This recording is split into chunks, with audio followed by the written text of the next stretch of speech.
શું રોજામાં બાટલો ચડાવી શકાય?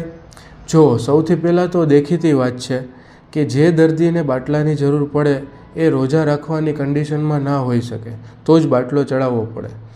એટલે ના, જવાબ એ છે કે રોજામાં બાટલો ના ચડાવી. જે વસ્તુ તમારી નબળાઈ દૂર કરતી હોય, તમારી પાણીની કમીને દૂર કરતી હોય, તમને શક્તિ આપતી હોય, તે વસ્તુ રોજામાં અલાઉડ નથી. રોજામાં તે વસ્તુ ના. બીજું છે, શું ઇન્જેક્શન લઈ શકાય રોજામાં?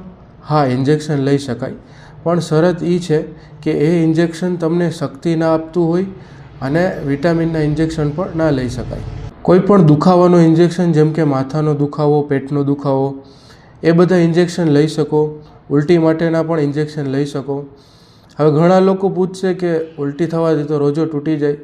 ના, ઉલટી થવાથી રોજો ના તૂટે, સિવાય કે તમે કાકડામાં આંગળી નાખી અને જાતે ઉલટી કરો તો રોજો તૂટી જાય છે, બાકી તૂટતું નથી.